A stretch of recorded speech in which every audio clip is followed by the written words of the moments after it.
Best bank for YouTube payment. तो guys, आपका channel monetise होने के बाद जब आपके YT स्टूडियो में मिनिमम पेमेंट थ्रेशोल्ड $100 कंप्लीट हो जाता है तो यूट्यूब से अपना पहला पेमेंट पाने के लिए आपको अपने एडसेंस अकाउंट में बैंक अकाउंट डिटेल्स ऐड करना होता है। एंड यहीं पर सबसे बड़ा कंफ्यूजन होता है कि आखिर हम किस बैंक को ऐड करें, गवर्नमेंट बैंक में जाए या फिर प्राइवेट बैंक में जाए, सेविंग अकाउंट दे या फिर करंट अकाउंट खुलवाए। और इनसे भी बड़ी प्रॉब्लम है कि स्विफ्ट कोड कैसे पता करे। इसीलिए आज की वीडियो में मैं आपको इन सारे प्रॉब्लम का सोल्यूशन देने वाला हूँ, क्योंकि ये वीडियो खासकर आप लोगों के कमेंट को ध्यान में रखकर बनाया गया है। हालांकि इससे पहले भी मैंने 2 वीडियो बनाई थी, लेकिन फिर भी बहुत सारे लोगों को कंफ्यूजन है। इसलिए मैंने सोचा क्यों ना एक फ्रेश वीडियो बनाकर आप सभी के प्रॉब्लम को सॉल्व करूं। तो चलिए फटाफट स्टार्ट करते हैं। देखिए, जब हम बैंक की बात करते हैं तो हमारे सामने बहुत सारे ऑप्शंस आते हैं। Government banks, private banks, cooperative banks, national banks, ग्रामीण बैंक्स और भी कई सारे तरह के बैंक होते हैं। अब इतने सारे बैंकों में से हमारे यूट्यूब पेमेंट के लिए कौन सा बैंक सही रहेगा, तो इसके लिए मेनली 3 बातों को ध्यान में रखा जाता है। पहली बात तो ये है कि वो बैंक विदेशी मुद्रा को एक्सेप्ट करे, यानी देश के बाहर से उसमें पैसा आना चाहिए। एंड यूट्यूब से हमें जो भी कमाई होती है वो सब US डॉलर में होती है, जो कि अमेरिकन करेंसी है। एंड एक देश से दूसरे देश में पैसा भेजने के लिए स्विफ्ट कोड की जरूरत होती है। जैसे हमारे देश के अंदर में एक बैंक से दूसरे बैंक में पैसा भेजने के लिए IFSC कोड की जरूरत होती है, ठीक उसी प्रकार से किसी एक देश को दूसरे देश में पैसा ट्रांसफर करने के लिए हमें स्विफ्ट कोड चाहिए होता है। स्विफ्ट कोड IFSC कोड से अलग होता है एंड ये किसी बैंक या फाइनेंशियल इंस्टीट्यूशन का एक विशेष पहचान कोड होता है, जिसको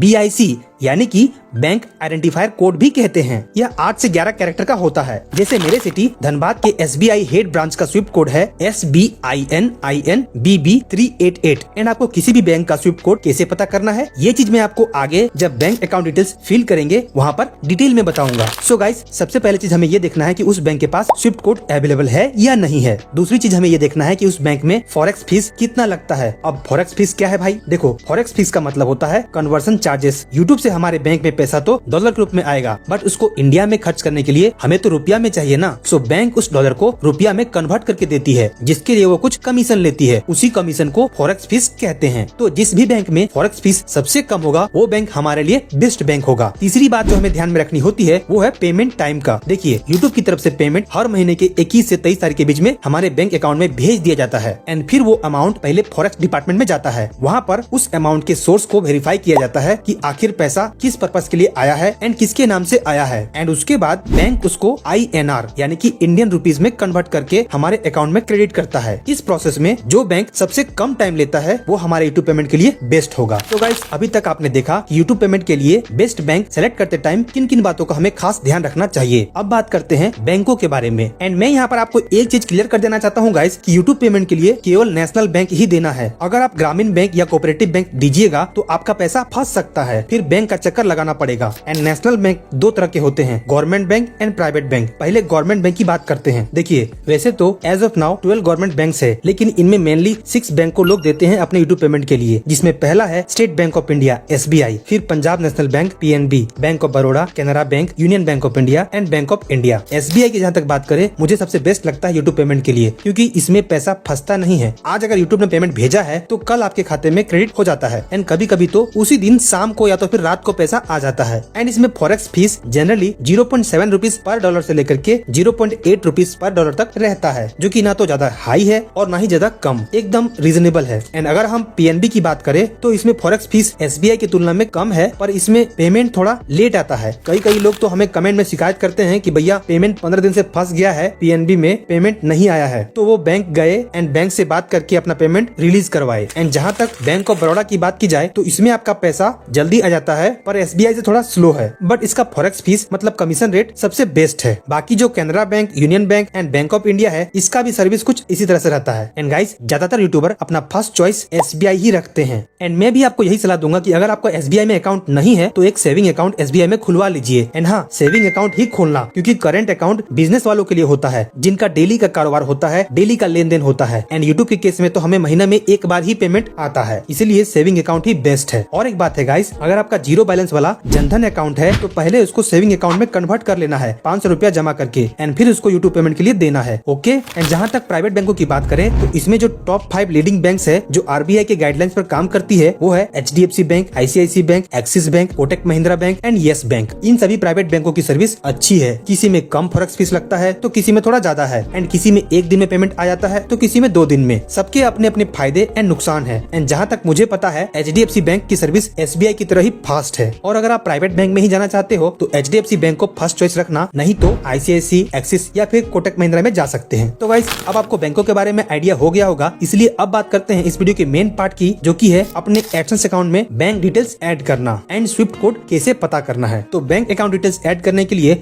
अपने एडसेंस अकाउंट में लॉगिन हो जाना है, उसी जीमेल का यूज करके जिससे आपने एडसेंस अकाउंट बनाया है। एंड एडसेंस अकाउंट में लॉगिन होने के बाद आपको कुछ इस तरह का इंटरफेस दिखाई देगा, जिसमें आप देख सकते हो ऊपर लिखा है एक्शन रिक्वायर्ड। एंड जब आप पेमेंट वाले सेक्शन में जाएंगे एंड पेमेंट इन्फो पर क्लिक करेंगे तो आपको इस तरह का पेज ओपन हो जाएगा। एंड यहाँ पर आपको ऐड पेमेंट मेथड पर क्लिक करना है, फिर आपको बैंक अकाउंट डिटेल्स ऐड करने वाला पेज आ जाएगा, जिसमें पहला लाइन है बेनिफिशियरी ID, जिसको आपको खाली छोड़ना है, ये ऑप्शनल है। दूसरी लाइन में जिसका भी बैंक अकाउंट डिटेल्स ऐड करना चाहते हो उसका नाम डालना है, नाम की स्पेलिंग एग्जैक्टली आपके पासबुक से मैच करनी चाहिए। एंड यहाँ पर थोड़ा सा ध्यान से सुनिए, बैंक अकाउंट में आप किसी का भी बैंक अकाउंट डिटेल्स ऐड कर सकते हो। किसी का भी मतलब किसी का नहीं देना, अपने फैमिली में जिसका एज 18+ है उसका दे सकते हो। एंड यहाँ पर ऐसा जरूरी नहीं है कि जिसके नाम से एक्सेस अकाउंट बनाए है उसी का डालना है, नहीं, किसी का भी दे सकते हैं, बस उसकी एज 18+ होनी चाहिए। एंड आप बाद में उसको चेंज करना चाहते हो तो वो भी पॉसिबल है, लेकिन 12 तारीख से पहले ही करना है, क्योंकि 12 तारीख के बाद आपका पैसा YT स्टूडियो से एडसेंस अकाउंट में ट्रांसफर होता है। नाम के बाद है गाइस बैंक का नाम, जैसे कि SBI है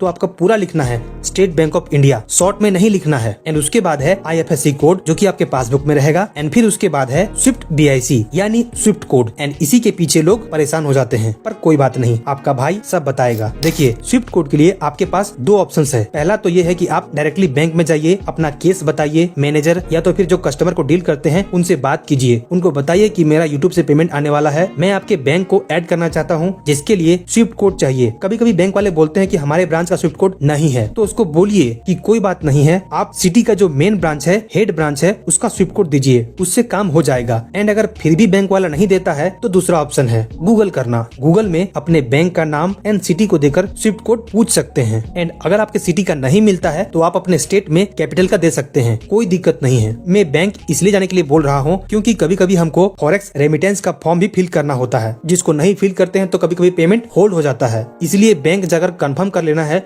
कि क्या आपको फॉरेक्स रेमिटेंस का फॉर्म फिल करना है या नहीं करना है। एंड ये सारी इन्फॉर्मेशन को फिल करने के बाद आपको सबमिट कर देना है। इसके बाद गाइस जब आपके YT स्टूडियो में $100 कंप्लीट हो जाता है तो नेक्स्ट मंथ के 21 से 23 तारीख के बीच में यूट्यूब आपको पेमेंट भेज देता है, जिसको आपको एक मेल भेज के बताता है। एंड उस मेल के आने के बाद 1 दिन या 2 दिन के बाद अपने अकाउंट में चेक करना है। 1 या 2 दिन के बाद अगर नहीं आता है तो फिर आपको 5 दिन तक वेट करना है। एंड 5 दिन के बाद भी अगर आपको पेमेंट नहीं आता है तो एक बार बैंक जाइए एंड बैंक वाले को बताइए कि हमारा पेमेंट भेज दिया गया है। उनको अपना मेल दिखाइए कि देखिए हमें पेमेंट रिसीव हो गया है, लेकिन हमारे अकाउंट में क्रेडिट नहीं हुआ है। तो अगर कहीं पेमेंट फंस गया है तो बैंक वाला उसको रिलीज कर देगा। एंड इस प्रकार से गाइस आपका बैंक अकाउंट वाला टेंशन खत्म हो जाता है। एंड इसके बाद भी आपको बैंक अकाउंट से जुड़ी कोई भी प्रॉब्लम हो रही है, कोई भी दिक्कत हो रही है तो कमेंट करके पूछ सकते हैं। मैं देर से ही सही लेकिन रिप्लाई करता हूँ। वीडियो अगर आपको अच्छी लगी है तो वीडियो को एक लाइक कर दीजिएगा एंड चैनल को जरूर सब्सक्राइब करना यार, क्योंकि आप देख सकते हो मैक्सिमम लोग वीडियो को देख करके चले जाते हैं लेकिन सब्सक्राइब नहीं करते हैं। एंड गाइस अगर आपको यूट्यूब पेमेंट प्रोसेस के बारे में डिटेल में जानना है तो इस वीडियो पर क्लिक करिए, मैं आपसे वहीं मिलूंगा। ठीक है, अपना ख्याल रखिएगा, खुश रहिए, मस्त रहिए, tata bye bye, see you soon.